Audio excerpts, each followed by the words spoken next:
It seems a street in suburbia, like many others dotted around Birmingham's heart.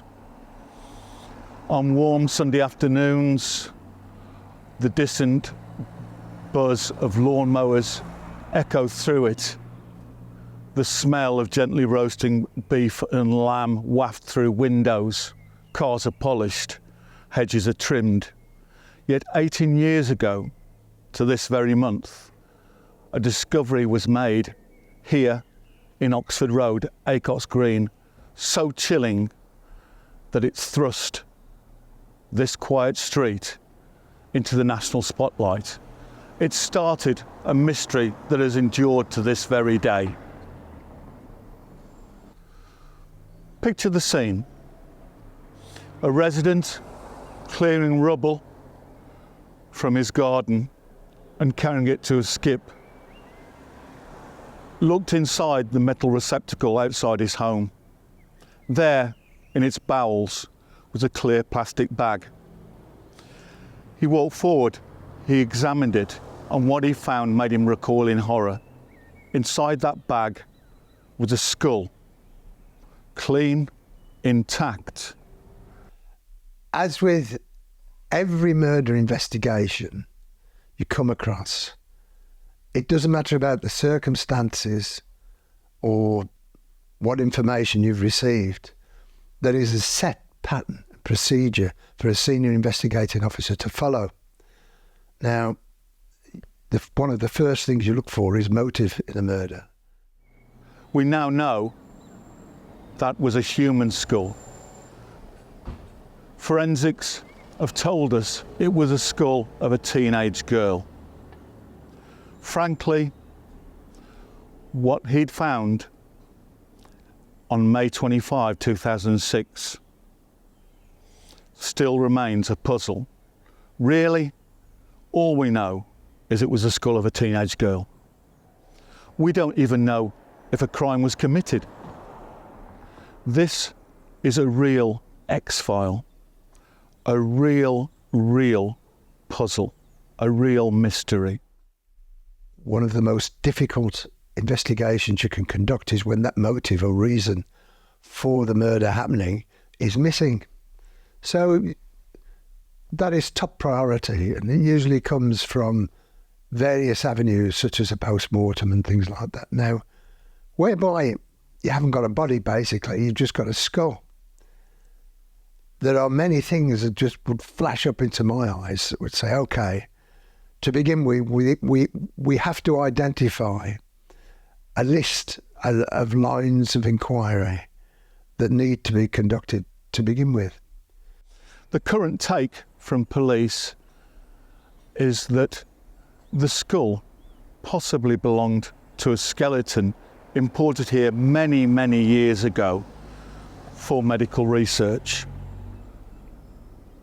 In 2006, DNA was still fairly young. It came in the 80s and that, but it still wasn't really established to the levels it is today, back in the early 21st century. But the first priority with this would be to identify the victim. Then you would follow that with who was he or she known to. You would start then to build up little trials away from it, investigative trials, to make inquiries. That belief is endorsed by the fact that the skull has no signs of trauma injury, no signs of violent death. To an extent, that's by the by. The victim could have been stabbed in the chest. What was initially thought was very different. It was believed that a killer had buried his victim. It remained buried for many years. Then, fearing the spot would be disturbed, he dug the body up and scattered its remains. He came here to Oxford Road by chance. He found the skip by chance and deposited the skull. I appreciate at that time there was just a skull that was found and nothing else. So We look at the scene itself. The scene can vary, but just looking back over those years, the scene would be the skip, obviously. So one priority inquiry would be who owned the skip, who delivered the skip. We make inquiries into that. Theories abound. Criminologist Robert Giles believed the victim was Maria Aldridge, a 17-year-old student nurse who had been missing since 1968. In fact, she was missing not far from this very street. Others have linked this baffling find to the Nicola Payne case. Nicola from Coventry disappeared in 1991, and that case endures today. We would also make inquiries into who discovered the body, or the skull rather. We would make inquiries into them. So you start to build up from day one a picture, a portrait of the circumstances surrounding the discovery of the skull. Then you would look at the skull itself. Now, it's a bizarre set of circumstances to find no body, basically. But you've still got access to DNA, features in the skull that can perhaps help build up a picture, a portrait.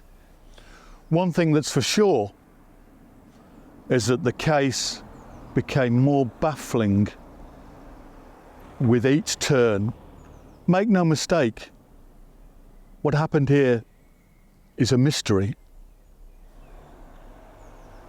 Oxford University carried out carbon tests on the skull, and what came back truly shocked detectives working on the case. The results stunned detectives.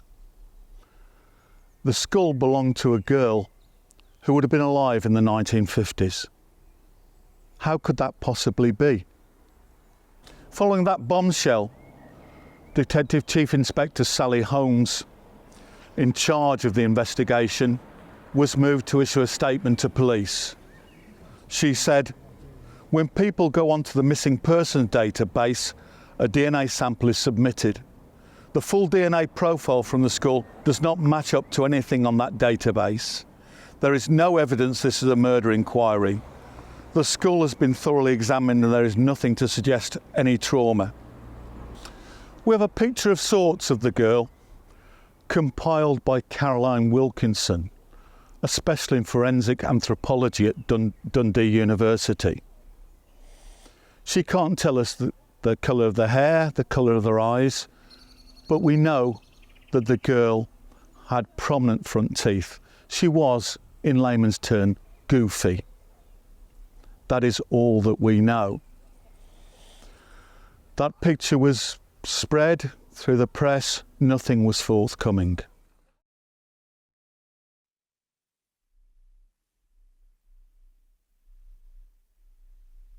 Those are the people who were tapping for their expertise, which we did on a number of occasions at that time, and to see what you can come up with.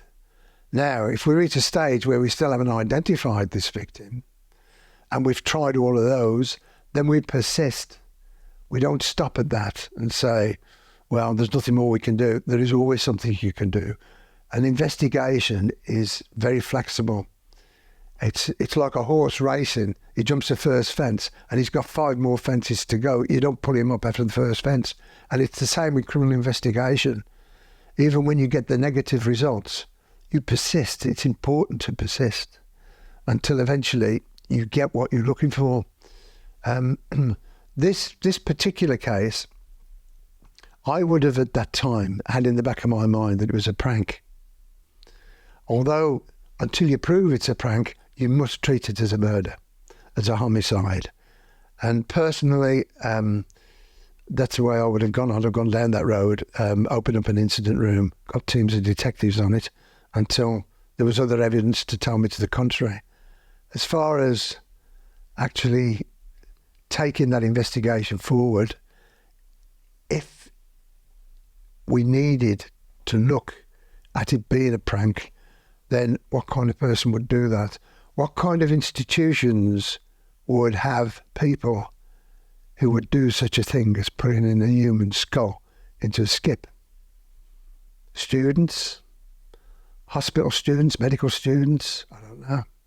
But we would make vast inquiries into those particular institutions to see what we could come up with. And again, like every other line of inquiry, you persist. You don't fall down on the first hurdle, you persist. Only weeks ago, West Midlands Police gave me a statement, an update in this strange case. A spokesperson said, "We've carried out a thorough investigation, but the school has never been identified and it has not been linked to any ongoing investigations. We believe it may have been imported and part of a collection long before there were restrictions on the trade of skeletons." Perhaps a joke by university students. We simply do not know. Look carefully at the picture. Look carefully at the picture of the girl. It may not be the face of a murder victim, but what it definitely is the face of someone at the centre of one of Birmingham's most enduring mysteries. A mystery that we will never get to the bottom of.